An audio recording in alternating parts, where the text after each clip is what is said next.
රටේ අද ප්‍රධාන මාතෘකාව තමයි මේ ශ්‍රී ලංකා වෛද්‍ය සභාව රාජ්‍ය සේනාධිපති බලපෑමෙන් ස්වාධීන කිරීමේ අවශ්‍යතාවය. මම හිතන්නේ මේ කාරණේ ගැන අපි කොවිඩ් එන්නේ ඉස්සෙල්ලා ඉඳන්ම කොවිඩ් තත්ත්වයේ මතුවෙන්නේ ඉස්සෙල්ලා ඉඳන්ම දිගටම අවධාරණය කරපු දෙයක් තමයි මේ ශ්‍රී ලංකා වෛද්‍ය සභාව රාජ්‍ය සේනාධිපති අඳුරු යුගයෙන් ගලවගන්නේ කොහොමද කියන කාරණය. මොකද නව රජයක් බලයට පත් වෙලා දැන් අවුරුද්දක කාලයක් ගත වෙලා තියෙනවා. නව අමාත්‍යතුමියක් පත් වෙලා සෑහෙන කාලයක් ගිහිලා තියෙනවා. ජනතාව බොහොම බලාපොරොත්තු සහගතව බලාගෙන හිටියා. මේ වෙච්ච වෙනසත් එක්ක වෛද්‍ය සභාව තුළ ඒ දේශපාලනීකරණය වෙච්ච චරිත සම්බන්ධයෙන් ඍජු තීන්දුව අරගෙන වෛද්‍ය සභාව ස්වාධීන කිරීම සඳහා ප්‍රමුඛ තැන දීලා කටයුතු කරයි කියලා. එතෙන්දී විශේෂයෙන්ම අපි දැකපු කාරණයක් තමයි වෛද්‍ය අධ්‍යාපනයේ ප්‍රමිති ආරක්ෂා කරන්න බැඳලා හිටපු වෛද්‍ය සභාව රාජ්‍ය සේනාධිපති යුගයේදී විශේෂ සයිටම් නැමැති කුප්‍රකට ආයතනය සම්බන්ධයෙන් කටයුතු කරපු ආකාරයේදී විශේෂයෙන්ම අධිකරණ කටයුතු වලදී පවා වෛද්‍ය සභාව හැසිරෙච්ච විදිය වගේම රාජ්‍ය සේනාධිපති වෛද්‍ය සභාව මෙහෙවපු ආකාරය විශේෂයෙන්ම අපි දැක්කා මේ ආයතන සම්බන්ධයෙන් අවසන් තීන්දුව ප්‍රකාශයටපත් වීම. ඒ නිසා තමයි අපි දිගටම විශ්වාස කළේ රාජ්‍ය වෛද්‍යාධික සංගමයේ විදිහට රාජ්‍ය සේනාධිපති අඳුරු යුගයේ වෛද්‍ය සභාව තුළ අවසන් කරන්නේ නැතුව මේ රටේ රෝගී ජනතාවට සාධාරණීෂ්ඨ කරන්න බැහැ කියන කාරණය. ඒ නිසා තමයි අපි දිගටම අවධාරණය කළේ මේ සම්බන්ධ පූර්ණ විමර්ශනයක් සිදු විය යුතුයි. මේ විමර්ශනය හරහා තමයි ඇත්ත එළිදරව් විය යුත්තේ මේ නැගෙන තියෙන චෝදනා සම්බන්ධයෙන්. ඒ අනුව අවසානයේදී මේ රාජ්‍ය සේනාධිපති පත් කරපු පිරිස වෛද්‍ය සභාවට ඒ අය සම්බන්ධයෙන් ගත යුතු තීන්දුව తీරන. ඒ අය වෙනුවට අපි විකල්ප මොනවද අපි දකින්නේ? ඒ හරහා අපි බලාපොරොත්තු වෙන්නේ මොනවද? මේ සියල්ල සම්බන්ධයෙන් ස්වාධීන විමර්ශනයක් සිදු විය යුතුයි කියන. ඒ අනුව තමයි සෞඛ්‍ය අමාත්‍යතුමිය මේ සම්බන්ධ අධ්‍යයනය කරන්න කමිටුවක් පත් කළේ. මේ කමිටුවේ වාර්තාව අපිට දැනගන්න ලැබිච්ච විදිහට මේ වෙනකොට සෞඛ්‍ය අමාත්‍යතුමියට බාර දීලා තියෙනවා. ඒ නිසා තමයි අපි මේ මොහොතේදී දැඩි ලෙස විශ්වාස කරන්නේ මේ රටේ ඉගෙන ගන්න ශිෂ්‍යයන්ට සාධාරණ ඉෂ්ට කරන්න, ඉගෙනීමට ධනක් දෙන්න, අධ්‍යාපනයට කුසලතාවයට ධනක් දෙන්න නම් වෛද්‍ය සභාවේ වෙනසක් විය යුතුයි. වෛද්‍ය සභාව ඒ තීරණ වලට ගරු කරන සභාවක් බවට පත් විය යුතුයි. එහෙම නැතුව උසස් පෙළ අසමත් අයට වෛද්‍යවරුන් විදියට සීල් එක ගහලා ලේබල් එක ගහන තැනක් බවට නෙවෙයි වෛද්‍ය සභාව පත් විය යුත්තේ. දැන් මේ ආසන්නම සිද්ධිය තමයි මේ වෙනකොට ආසන්නෙම්ම වෛද්‍ය සභාව තුළ මේ ලබා දෙන නියමිත ලයිස්තුව ගත්තාම වෛද්‍ය උපාධිය මේ පිරිසකට මේ ලයිස්තුව ඇතුලේ ඉන්නවා 98 දෙනෙක්ගේ නම් තියෙනවා මේ ලයිස්තුව ඇතුලේ. එතකොට මේ ලයිස්තුව ඉතාම පැහැදිලිව මේ 98 දෙනාගෙන් සැලකිය යුතු පිරිසක්. අපි ගත්තාම 45 දෙනෙක් ඔබ දන්නවද වෛද්‍ය අධ්‍යාපනයේ අවුම් ප්‍රමිතිය නැති අය තමයි පත් වෙන්නේ. දැන් මේ රටේ මේ වෙනකොට නීතිය තමයි වෛද්‍ය අධ්‍යාපනයේ අවුම් ප්‍රමිතිය. එතකොට මේ රටේ වෛද්‍ය අධ්‍යාපනයේ අවුම් ප්‍රමිතිය යටතේ අර සෙනාල් කියපු විදිහට අවුරුදු 90කට වැඩි කාලයක් අපිට කරගන්න බැරි වෙච්ච දේ වර්තමාන සෞඛ්‍ය අමාත්‍යතුමිය පාර්ලිමේන්තුවේ මේක පරතක් විදිහට සම්මත කළා මේ වෙනකොට රටේ නීතිය බවට පත් වෙලා තියෙනවා.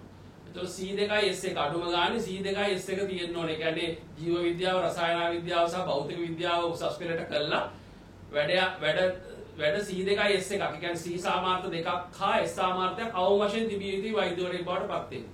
එතකොට මේ තියෙන ලයිස්තුව ඇතුලේ 98න් 45ක්ම C2S1 නැති අය. එතකොට මේ රටේ අපි දන්නවා අඩුම ගානේ සෞඛ්‍ය අමාත්‍යාංශයේ ලිපිකාර තනතුරකට යම්කිසි කෙනෙකුට බැඳෙන්න නම් අහනවා තමන්ගේ උසස් පෙළ සුදුසුකම් මොනවද කියලා. උසස් පෙළ වැඩ තුන සමත් වෙලා තියෙන්න ඕනේ සෞඛ්‍ය අමාත්‍යාංශයේ ලිපිකාර තනතුරකටපත් වෙන්න. පහළ තියෙන තනතුරු වලත් එහෙමයි. උසස් පෙළ විෂයන් මොනවද කලේ, උසස් පෙළ මොන වගේ සුදුසුකම්ද තියෙන්නේ කියන එක කළමනාකරන සේවයට බැඳෙනකොටත් අහනවා. නමුත් මේ වෛද්‍ය සභාවේ මේ නොසලකලිමත්භාවය සහ මේ ක්‍රියාකාරීත්වය හේතුවෙන් අද මේ රටේ ජනතාවගේ ජීවිතවල බරපතල තර්ජනයක් වෙන විදිහට උසස් පෙළ අසමත් පිරිසක් වෛද්‍යවරු බවට පත් වෙන්න යනවා. මේක පහුගිය රාජ්‍ය සේනාධිපතිගේ දිගින් දිගටම ක්‍රියාත්මක වෙච්ච දෙයක්. දැන් අද දවසේ අලුත් රජයක් ඇවිල්ලා අලුත් ඇමතිතුමියක් පත් වුණාට පස්සේ වෛද්‍ය සභාවේ මුල් පුටු වෙනස් නොවීම හරහා ඒ ගලාගෙන ආපු සිද්ධාමය, ඒ කියන්නේ රාජ්‍ය සේනාධිපතිගේ තුල දිගටම සිදු වෙච්ච මේ ක්‍රියාදාමය අකණ්ඩව මේ රජය යටතේ ඉදිරියට ගමන් කිරීම තමයි සිද්ධ වෙමින් තියෙන්නේ. එතකොට මේ 98 දෙනාගේ ලයිස්තුව ඇතුලේ මම නම් ටික අයින් කළා කිව්වොත් එහෙම දැන් මේ ලයිස්ට්ුවේ 12 වෙනි එකට තියෙනවා මේ බෙලරුස් විශ්වවිද්‍යාලයක් සම්බන්ධයෙන්. එතකොට ඒකේ අංක 12 F3යි. මේ වෛද්‍යවරයා වඩපත් වෙන යන කෙනාට. මේ වගේ අය ඉන්නවා 7 දෙනෙක්. ඒ කියන්නේ 98 දෙනාගේ 7 දෙනෙක් F3යි. ඔබ දන්නවද මේ 98 දෙනාගෙන් 6 දෙනෙක් අඩුම ගන්න උසස් පෙළ කළවත් නැහැ. උසස් පෙළ විභාගයට පෙනී හිටලවත් නැහැ. ඒතකොට අපස උසස් පෙළ විභාගයට පෙනී හිටපුවත් නැති. ඒ කියන්නේ ජීව විද්‍යාව, රසායන විද්‍යාව, භෞතික විද්‍යාව කියලා කියන්නේ මොකක්ද කියලා දන්නේ නැති අය. මේ රටේ වෛද්‍යවරු බවට පත් වෙන්න යනවා. වෛද්‍ය සභාවේ වර්තමාන මේ ඉහළ ඉන්න සභාපතිවරයා ඇතුළු මේ අයගේ ක්‍රියාකාරීත්වයත් එක්ක. එතකොට මේ தත්ත්වය නිවැරදි විය යුතුයි කියලා අපි දිගටම අමතුමියට කිව්වා. ඒ වගේම මේ කමිටු වාර්තාව දැන් අමතුමියට ලැබිලා තියෙනවා නම් අපි විශේෂයෙන් යෝජනා කරන්නේ මේ කමිටු වාර්තාවේ අන්තර්ගතය මොකක්ද කියලා අපි පැහැදිලිව දන්නේ නැහැ. අපි ඒ සම්බන්ධයෙන් ඉල්ලීමක් කළා තියෙනවා කමිටු වාර්තාව අපිට ලබා දෙන්න කියලා ඒ සම්බන්ධයෙන් අධ්‍යයනය කරන්න. නමුත් කමිටුව මේ සම්බන්ධයෙන් විශේෂයෙන්ම සියලු දෙනාගේ සියලු පාර්ශ්වවල අදහස් සැලකිලිට අරගෙන කටයුතු කරලා තියෙන්නේ. අපි විශේෂයෙන් අමතුමියෙන් ඉල්ලන්නේ කමිටු වාර්තාව ක්‍රියාත්මක කරන්න. ඒ දීලා තියෙන තාක්ෂණික නිර්දේශ ක්‍රියාත්මක කරන්න. ඒ හරහා මේ රටේ රෝගී ජනතාවගේ ජීවිතවලට සාධාරණ ඉෂ්ට කරන්න. මොකද රාජ්‍ය සේන රත්න අඳුරු යුගය අවසන් කරන්නේ නැතුව අපි විශ්වාස කරන්නේ නැහැ වෛද්‍ය සභාව ස්වාධීන කරන්න පුළුවන් කියලා. වෛද්‍ය සභාව ස්වාධීන කරන්නේ නැතුව මේ රටේ ජනතාවගේ ජීවත් වීමේ අයිතියට ගරු කරන තීන්දුව වෛද්‍ය සභාව හරහා ගන්න පුළුවන් වෙයි කියලා අපි විශ්වාස කරන්නේ නැහැ. ඒ නිසා මෙන්න මේ කියන කාරණාත් එක්ක විශේෂයෙන්ම වෛද්‍ය සභාවේ සභාපතිවරයා සම්බන්ධයෙන් මේ වෙනකොට ඉතාම බරපතල චෝදනා ඉල්ල තියෙනවා. අපිට මේ වෙනකොට ජනාධිපතිතුමාට ලිඛිතව මේ සම්බන්ධයෙන් පැමිණිලි කරලා තියෙනවා මේ රටේ විශේෂඥ වෛද්‍යවරු. මේ විශේෂඥ වෛද්‍යවරු ඒ පැමිණිලි වල පිටපත් රාජ්‍ය වෛද්‍යානික සංවේදනය වල තියෙනවා. ඉතාම පෞද්ගලික සහ ද්වේෂ සහගත අරමුණුත් එක්ක මේ සමහර ක්‍රියාත්මක වීම මේ වෛද්‍ය සභාවේ සභාපතිවරයා විසින් සිදු කරන බව තමයි මේ විශේෂඥ වෛද්‍යවරුන්ගේ පැමිණිලි හරහා කියවෙන්නේ. ඒතර අපි විශේෂයෙන් ජනාධිපතිතුමාටත් මේ පැමිණිලි ගිහිලා තියෙන තත්ත්වයට ජනාධිපතිතුමාගෙන් ඉල්ලනවා වහා මේ පිළිබඳ විමර්ශනයක් කරන්න. රාජ්‍ය වෛද්‍යානික සංගමයට ඇවිල්ලා තියෙන ජනාධිපතිතුමාට යවපේකේ පිටපත්. එතකොට ජනාධිපතිතුමාගෙන් අපි ඉල්ලනවා විශේෂයෙන්ම මේ ඔබතුමාට මේක ලැබිලා තියෙන මේ කාරණා සම්බන්ධව විශේෂ විමර්ශනයක් කරන්න. කළා මේ තනතුරු වලට නුසුදුසු පුද්ගලයන් තවදුරටත් තනතුරු වල තියාගෙන ඉන්න එපා. අවසානයේ ඒකේ අපකීර්තිය එල්ල වෙන්නේ ඔබතුමාගේ රජයට. ඒ නිසා සෞඛ්‍ය අමාත්‍යාංශයට මේ සම්බන්ධයෙන් උපදෙස් දෙන්න. දීලා මේ වෛද්‍ය සභාව ස්වාධීන කරන්න මේ දේශපාලන ගැති පුද්ගලයන් වෛද්‍ය සභාව ඉවත් කිරීම සම්බන්ධයෙන් සෞඛ්‍ය අමාත්‍යාංශයේ හරි තීන්දුව తీරන ඉතාම කඩිනමින් ගන්න යතේ කියලා බලාපොරොත්තු වෙනවා. මොකද මේක මේ රටේ ජනතාවගේ ජීවත් වීමේ අයිතිය පිළිබඳ ප්‍රශ්නයක් නිසා. වර්තමානයේ මතුවලා තියෙන තත්ත්වය අපි හැමෝම දන්නවා තරම සංකීර්ණ තැනකට තමයි අපි ඇවිල්ලා තියෙන්නේ. සංකීර්ණ තැනකට ඇවිල්ලා තිබුණා තාමත් රටක් විදිහට අපිට ගොඩ යන්න පුළුවන් තැනක එහෙම නැත්නම් මේක පාලනය කරන්න පුළුවන් තැනක කියලා තමයි අපි තාමත් විශ්වාස කරන්නේ.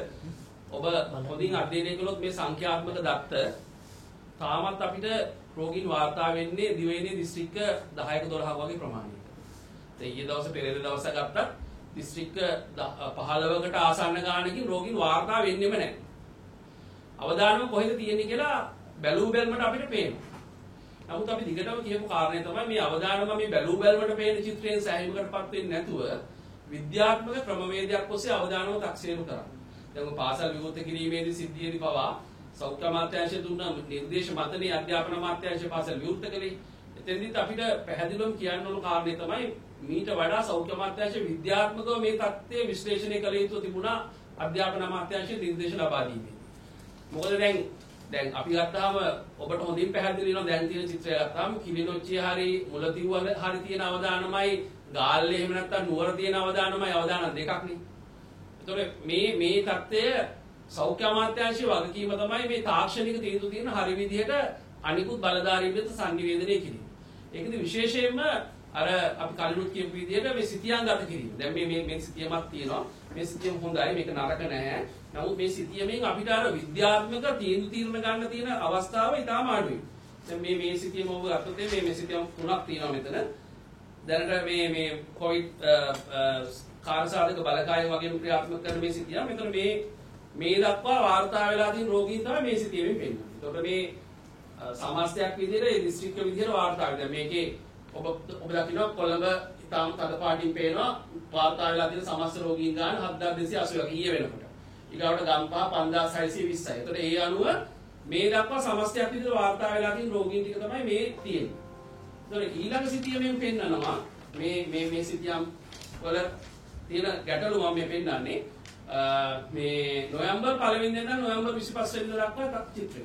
ඒක තව විදිහක්. ඒතකොට ඒකෙදිත් අපිට පැහැදිලි වෙනවා කොළඹ ගම්පහ කළුතර තමයි තදම පාට තියෙන්නේ. ඒතකොට මේ නොවැම්බර් මාසය ඇතුළත මේ දක්වා කොළඹින් 5166ක්, ගම්පහින් 2296ක්, කළුතරින් 448ක් මේ විදිහට වාර්තා වෙනවා. එතකොට මේ එක රෝගියෙක් වාර්තා වුණා මේ සිතියමේ ඒක පෙන්වුම් කරනවා.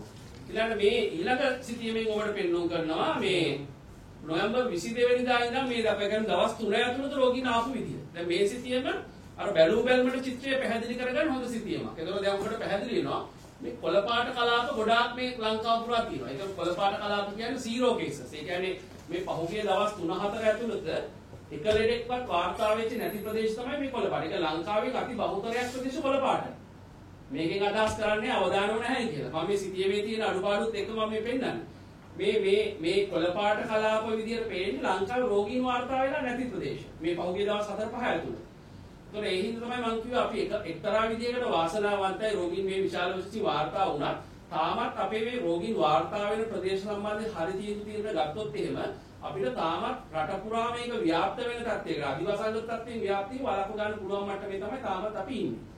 එතෙන්දී විශේෂයෙන්ම ඔබ දන්නවා බස්නාහිර පළාතේ, එතරම් කොළඹ දිස්ත්‍රික්කයේ, එතරම් කලම් මියුනිසිපල් කවුන්සිල් ඒරියා එහෙම නැත්නම් කොළඹ මහනගර සභා සීමාව තුළ තමයි අවදානම කේන්ද්‍රගත වෙලා ඉන්නේ. එතකොට මේ කේන්ද්‍රයේ කොහෙටද වෙනස් වෙන්නේ? දැන් අපිට අලුතෙන් අපිට වණ්ඩාරගම අටලුගම ප්‍රදේශ සම්බන්ධයෙන් අපි අවධානය යොමු වෙලා තියෙනවා. එතකොට ඒ වගේ ව්‍යාප්ත වෙන්නේ නැතුව මේ කේන්ද්‍රය තුල රෝගය තියාගෙන එතනත් රෝගය මර්ධනය කරමින් ඉස්සරහට යන්නේ. දැන් මරණ ගාන ගත්තත් අපි එහෙමනේ. වැඩි ප්‍රමාණයක් මැරලා තියෙන්නේ කොළඹ දිස්ත්‍රික්කය ඇතුළේ එතනත් මහනගර සභා සීමාව ඇතුළේ. මේ මරණ වලින් සැලකිය යුතු ප්‍රමාණය 150කට ආසන්න ප්‍රමාණයක් නිවාස ආශ්‍රිතව සිද්ධ වෙච්ච මරණ. එතකොට මේ தත්ත්වය නිවැරදි කරගෙන තමයි අපි ඉස්සරහට යන්නේ. ඒකෙදි විශේෂයෙන්ම අපි රජවන්දායන සංවිධානය දිගටම යෝජනා කරපු දේ තමයි මේ රෝගීන් වාර්තා වීමත් එක්ක එන මේ සිතියම යම් මට්ටමකට අපිට බැලුවට තීරණ ගන්න හොඳ වුණාට වඩා විද්‍යාත්මක ක්‍රමයක් ඔස්සේ රියල් ටයිම් ඩේටාත් එක්ක යථාවත් වෙන යාවත්කාලීන වන එදිනදා යාවත්කාලීනව සිතියමක් අත්‍යවශ්‍යයි කියන එක. දැන් ඒකට අවශ්‍ය මූලික කටයුතු සියල්ල මේ වෙනකොට අවසන් වෙලා තියෙනවා.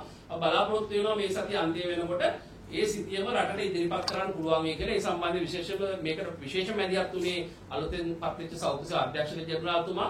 එතුමා පත් වෙනකම් මේකට අඩුම ගන්න චක්‍රලේඛයෙන් නිකුත් කරන්න බැරි තත්ත්වයක් තිබුණේ. දැන් චක්‍රලේඛයට දැන් ලංකාව පුරාම ඉන්නේ රසායනාගාර සහ ඒ අදාළ බලධාරීන් අනුගත වෙමින් තියෙනවා. ඒ අනුව ඒකට අවශ්‍ය යාන්ත්‍රණය දැන් සකස් කරලා තියෙන තත්ත්වයටදී තීරණ ගන්න ඉතා වැදගත් වෙන සිතියමක් ඉදිරි දවස් කිහිපය ඇතුළත රටට ඉදිරිපත් කරන්න පුළුවන් කියලා හිතනවා. මොකද මේ සිතියම ඒ විදිහට යථාවත් වෙන සිතියම හරි වැදගත් වෙනවා සියලු ශේෂ්ඨවලට.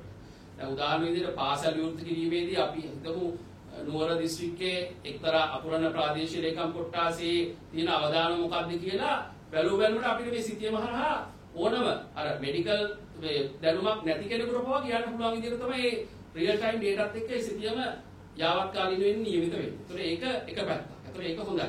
නමුත් තාමත් අපිට නිවැරදි කරගන්න බැරි වෙච්ච එක තමයි PCR පිළිබඳ ඇති වෙලා තියෙන තත්ත්වය. මොකද දැන් PCR පරීක්ෂණය තමයි gold standard test එක. එහෙම නැත්නම් මේක තමයි ලෝකෙම පිළිගත්ත COVID රෝගීන් හඳුනා ගැනීම සඳහා තියෙන පරීක්ෂණය. ඒතකොට ඒකේ අපිට ප්‍රධාන කරුණු තුනක් අපි හැමදාම කිව්වා. එකක් ධාරිතාව. දැන් අපිට ධාරිතාව තාමත් අපි 10 11 මට්ටමේ තමයි යන්නේ. ඒතකොට random sample surveys වලට ගිහිල්ලා එහෙම නැත්නම් අහමු සමාජ නීති වලට ගිහිල්ලා ලංකාවේ හැමතැනම අවදානම් මොකක්ද කියලා යම් තක්සේරුවකට එන්න නම් මේ හැමතැනම රැන්ඩම් සැම්පල් සර්විස් කරන්න ඕනේ. එහෙම නැත්නම් අහමු නියදි වලට යන්න ඕනේ. ඒ කියන්නේ කිලිනොච්චියවත් මුල තිබ්බත් අල්ලලා දාලා එහෙම නැත්නම් අත්තරලා දාලා මේ ගමන අපිට යන්න බෑ. රෝගීන් ඉන්නේ කොළඹ විතරයි කියලා කොළඹ විතරක් සර්වේ කරලා හරියන්නේ නැහැ. අනිත් තැන් වල යම් ඊට ඒ තීව්‍රතාවයට සාපේක්ෂව සහ ජනගහනයට සාපේක්ෂව විද්‍යාත්මක ක්‍රමයක් ඔස්සේ අපි අවදානම තක්සේරු කරන්න ඕනේ. ඒකත් එක්ක තමයි අපිට විශේෂයෙන්ම රට සම්බන්ධයෙන් එහෙම නැත්නම් ඒ ප්‍රදේශ සම්බන්ධයෙන් හරි තීරණ ගන්න පුළුවන්. ඒ නිසා විශේෂයෙන්ම අපි ඒ ධාරිතාව අපේ පුළුවන් උපරිම මට්ටමකට වැඩි කරන එක අත්‍යවශ්‍ය වෙනවා. එහෙම වුණොත් තමයි රැන්ඩම් සැම්පල් සර්විස් වලට තැනක් දෙන්න පුළුවන්. නැත්නම් අර 10 සීමාව විතර නම් අපි තියාගෙන ඉන්නේ. ඒ 10 ඇතුලේ අපිට කරන්න පුළුවන් ඉන්න රෝගීන් ටිකගේ පරීක්ෂාවන් සහ ඒ අයගේ ස්පර්ශකයාගේ පරීක්ෂාවන් කරනකොට ඒ 10 ඉවර වෙනවා. ඒතර අපිට ඉඩකඩ නැහැ ඒ ඇතුලේ 10 ඇතුලේ අර රැන්ඩම් සැම්පල් සර්විස් වලට යන්න. හයි රිස්ක් කැටගරිස් විතරයි අපිට ස්ක්‍රීන් කරගන්න පුළුවන් වෙන්නේ. එහෙම නැත්නම් අවදානම් අධි අවදානම් කණ්ඩායම් ටික විතරයි අපිට රෝගයේ හඳුනා ගැනීම පරීක්ෂණ වලට යොමු කරන්න පුළුවන් වෙන්නේ මේ 10 ධාරිතාව තියාගත්තොත්. ඊළඟට මුල්ලේරියා රසායනාගාරය ගත්තත් ওই තත්ත්වෙම තමයි අපි දකින්නේ. දැන් කලින් මුල්ලේරියා රසායනාගාරයේ බිඳ වැටලා තිබිච්ච අවස්ථාවේදී අපි දැක්කා ඒ 12010 දවසුත් අපේ තිබුණානේ මුල්ලේරියා රසායනාගාරයේ අක්‍රිය වෙලා තිබිච්ච අවස්ථාවේදී දැන් චීන කණ්ඩායම ඇවිල්ලා ඒක යථාවත් කළාට පස්සේ දැන් රීජන්ස් නැහැ කියලා කිව්වා ඒක නම් ප්‍රශ්න දැන් මම හිතන්නේ රීජන්ස් මේ වෙනකොට ඇවිල්ලා තියෙනවනේ දැන් ආයෙ නැවත අපි 13 තිබිච්ච තැනින් මුල්ලේරියා රසායන සක්‍රිය කළාට පස්සේ 10 11 10 සීමාවට පල්ලෙහාට ගිහිල්ලා නම් මෙතන ප්‍රශ්නයක් තියෙනවා. ඒ නිසා ධාරිතාව සම්බන්ධයෙන් අපි විශේෂ සැලකිල්ලක් දක්වනවා. දැනටත් රෝගීන් වාර්තා වෙන ප්‍රදේශ සමහරක් තියෙනවා PCR මැෂින් එකක් නැති. දැන් උදාහරණ කුරුණෑගල දිස්ත්‍රික්කයේ, අලුතර දිස්ත්‍රික්කයේ, කෑගල්ල දිස්ත්‍රික්කය වගේ දිස්ත්‍රික්කවල මෑතක් වෙනකම් මම දැනන්නේ අධිහිය වෙනකොට යථාවත් වුණාද කියලා මේ වෙනකම්ම ඒ ප්‍රශ්න තිබුණා. ඒතකොට ඒ දිස්ත්‍රික්කවල සාම්පල් ටික වෙන රසායනාගාරයට යවන්න. ඒක ලොකු ප්‍රශ්නයක් වෙනවා. ඒ අපේ මේ ධාරිතාව පිළිබඳ ප්‍රශ්නේ මොකද 탁සේරුව කරන්න ධාරිතාව වැඩි කරගන්න ඕන වෙනවා. දෙවෙනි ගැටලුව තමයි PCR වල තිබිච්ච ප්‍රමාණය. ඒතර අපි කිව්වා පැය 24ක් ඇතුළත ප්‍රතිඵල ලැබෙන ක්‍රමවේදයක් සකස් විය යුතුයි කියලා. ඊගාවට අපි කිව්වා එහෙම බැලුවා අඩුම ගන්න පැය 48ක්. ඒක ඩිලේ. ඒ පරක්කු වෙලා ඉන්නේ වුණත් පැය 48ක් ඇතුළතවත් අඩුම ගන්න දෙන්නේ. පැය 48කට වඩා එළියට ගිහිල්ලා පරක්කු වෙලා දෙන තීරණ හරහා එමේ රිසල්ට්ස් හරහා එම ප්‍රතිඵල හරහා තීරණ ගන්න බෑ ඒ ප්‍රදේශ සම්බන්ධ. ඒවා අවුට්ඩේටඩ්. ඒ වෙනකොට පිළිබු වෙච්ච දත්ත මත තමයි අපිට තීරණ ගන්න ප්‍රදේශ සම්බන්ධ. දැන් උදාහරණ විදිහට ගන්නකො බණ්ඩාරගම අටලුගම ප්‍රදේශයේ බණ්ඩාරගම අටලුගම පළවෙනි රෝගී ටික වාර්තා වෙනකොට ඒ PCR සාම්පල් ගත්ත දවසයි රිපෝට් ආපු දවසයි අතර දවස් කීයක පරතරයක් තියෙනවද කියලා ඔබ හොයලා බලන්න. දවස් දෙකකට එහා පැත්තේ, ඒ කියන්නේ පැය 48කට එහා පැත්තේ පිළිණු වෙච්ච දත්තත් එක තමයි බණ්ඩාරගම තීරණ ගන්න අපි සිද්ධ වෙන්නේ. ඒ නිසා තමයි අපිට දැන් ඊයේ දවසේ 75ක් ඒ විදිහට රෝගීන් අර පළවෙනි රෝගියා වාර්තා වෙනකොට රෝගී පොකුරක් නිර්මාණය වෙලා ඉවර වෙනකොට තමයි අපි රෝගියා වාර්තා වෙන්නේ. ඇයි අපේ පරක්කුවක් එක්ක. ඒ නිසා තමයි අපි විශේෂයෙන් කියන්නේ ප්‍රමාණය අවම කරගන්න. පැය 24ක් ඇතුළත ප්‍රතිඵල ගැන ක්‍රමවේදයක් සකස් වෙන්න ඕන. තුන්වෙනි කාරණේ තමයි ගුණාත්මක භාවයට හවුරු දීම. අපි ගියා පෞද්ගලික රසායනාගාර හෝ වේවා, රජයේ හෝ වේවා, විශ්වවිද්‍යාල හෝ වේවා, ආරක්ෂක අංශවල වේවා ඕනෑම රසායනාගාරයේ එකම ප්‍රමිතියෙන් යුක්තයි කියලා ස්ටෑන්ඩඩයිසේෂන් ප්‍රොසෙස් එකක් සම්මත කරන්නට රත් කරන්න කියන කාරණා. ඒකෙත් අඩුපාඩු මත තමයි දැන් සිද්ධ වෙන්නේ. මේ සම්මත කරන ක්‍රියාවලිය ජාත්‍යන්තර අත්දැකීම් අරගෙන අපේ රටට අපේ විශේෂඥ උපදෙස් මත සිදු කළ යුතුයි කියලා අපි යෝජනා කරනවා. ඒතකොට ඒ වල අඩුපාඩු එක තමයි අපි මේ සරණ ඉස්සරහට ගෙනියන්නේ. නමුත් අර මම ඉස්සර පෙන්නපු විදිහට දිස්ත්‍රික්ක 10කට අඩු ගානකින් රෝගීන් වාර්තා වෙන තත්ත්වයකදී අපි දිස්ත්‍රික්ක සම්බන්ධයෙන් සහ දිස්ත්‍රික් මායිම් සම්බන්ධයෙන් හරි තීරණ ගත්තොත් එහෙම අපිට අනිත් දිස්ත්‍රික් වල මේ අවදානම් ව්‍යාප්ත වෙන එක පාලනය කරගන්න පුළුවන්. ඒ හරහා සමස්ත රටටම මේකේ වෙන බලපෑම අවම මට්ටමක තබා ගන්න පුළුවන් කියලා අපි විශ්වාස කරනවා. අවසානයේදී මම හිතන්නේ ජනතාවගේ වගකීම වෙන කවරදාකටත් වඩා වැඩි. විශේෂයෙන් පාසල් විවෘත කිරීමත් එක්ක දෙමාපියන්ට තියෙන වගකීම අපි අවධාරණය කළ යුතුමයි. විශේෂයෙන්ම වගකීම් සහගතව හැසිරීම දෙමාපියන්ගෙන් බලාපොරොත්තු වෙනවා. බලධාරී මිනිසුන්ට මේ වෙනකොට මතක් කරලා තියෙනවා. කරුණාකර තමන්ගේ දරුවට කැස්සක්, හෙම්බිරිසාවක්, උගුරේ අමාරුවක්, ශ්වසන පද්ධතිය ආශ්‍රිතව යම්කිසි අපහසුතාවයක් දරුවා නිකමට හරි තමන්ට මේ පැමිණිල්ල කළා නම් දරුවෝ පාසල් යවන්න එපා. ඔබ ඔබගේ දරුවාට හානියක් කරනවට අමතරව සමස්ත පාසලේම ඉන්න සමස්ත පාසල් පද්ධතිය මත අසාධාරණයි. ඒක වගකීම් විරහිතව හැසිරෙන්න එපා. ඒ මොහොතේ දරුවා ගෙදර තියාගන්න. වෛද්‍ය උපදෙස් හරියට ගන්න. ඒ මත තීරණ ගන්න. ඒ නිසා දරුවන්ව පාසල් යවන්න එපා. ඒ අවදානම තියාගන්න. අපි දැක්කා නුවර ප්‍රදේශයේ සමහර තැන්වල අපි දැක්කා එහෙම අවදානමක් ක්‍රියාත්මක වෙච්ච ආකාරයක්. ඊගාවට ගාල්ල ප්‍රදේශයේ සමහර පාසල්වල සමස්තයක් විදිහට සමස්ත පද්ධතියකට තමයි මේ අසාධාරණය වෙන්නේ. අපි දිගටම කියපු විදිහට දැන් මේ කොවිඩ් සම්පූර්ණයෙන්ම තුරන් වන දවසක් ගැන අපිට කියන්න බෑ. සමහර විට ලෝක සෞඛ්‍ය සංවිධානය කියන විදිහට පවා අවුරුදු 2ක්ද 3ක්ද කොවිඩ් එක ජීවත් වෙන්න සිද්ධ වෙයි. එන්නතත් ආවත් ඒක කොච්චරක් සාර්ථක වේද කියලා අපි දන්නේ නැහැ. ඒ නිසා අපිට හැමදාම පාසල් වහගෙන ඉන්න බෑ. ඒත් පාසල් අරිනකොට හැබැයි සෞඛ්‍ය ක්‍රමානුකූල පුරුදුත් එක්ක අවදානව 탁සේරු කරලා ඒ අවදානව සල්ලන ප්‍රතිචාර එක තමයි පාසල් විවෘත කිරීම සිදු විය යුත්තේ. ඒ සිද්ධ වෙච්ච ක්‍රියාවලියට අනුගත වෙන එක දෙමාපියන්ගේ වගකීම වෙනවා. ඒතකොට මේ පාසල් දරුවා යවනවා නම් තමන්ගේ දරුවාට හරි උපදෙස් ටික දීලා ඒ පාසල තුල අවදානම අවම වන පරිසරයක් නිර්මාණය කර ගන්න තමන්ගේ දරුවාගේ සහයෝගය ලබා දෙන විදිහ සම්බන්ධයෙන් අවධානය කළා ඒ කටයුතු කිරීම ඉතා වැදගත් වෙනවා. එහෙම වුණොත් අපිට පාසල් පද්ධතියේ අවදානම අවම මට්ටමකට තියාගෙන රටක් විදිහට නව සාමාන්‍යකරණයත් එක්ක ඉස්සරහට යන්න පුළුවන් වෙයි කියලා අපි විශ්වාස කරනවා. පාසල් විවෘත කිරීමේදී යම් කිසි ගැටලුවක් තිබුණා කියන බව නීති සමිතියකින් චෝදනා කරනවා. ඇත්තටම එහෙම තත්ත්වයක ඇතිලා තියෙනවද? මෙහෙමයි ඔකට අපිට දෙන්න තියෙන උත්තරේ තමයි අපි අධ්‍යාපන අමාත්‍යාංශය ඇතුලේ පාර්ශ්ව කර්මයක් නෙමෙයි. නමුත් අපි විශ්වාස කරනවා වෘත්තීය සමිතිය විශේෂයෙන්ම දැන් සෞඛ්‍ය අමාත්‍යාංශය යමක් කරනකොට වෘත්තීය සමිතිය කැඳවලා සාකච්ඡා කරනවා වගේ අධ්‍යාපන අමාත්‍යාංශයේ ඒ ක්‍රියාවලිය තුළදී අධ්‍යාපන ශාස්ත්‍රයට සම්බන්ධ වෘත්තීය සමිතිවල අදහස් හෝමාරු කර ගැනීම වැදගත් වෙනවයි කියලා. ඒ නිසා අපි විශේෂයෙන්ම කියනවා මේ තියෙන ගැටලු දැන් ඇත්තට මේ අයගේ සමාජිකයෝ වෙන ගුරුවරු විදියට විදුහල්පතිවරු දිරින්නේ.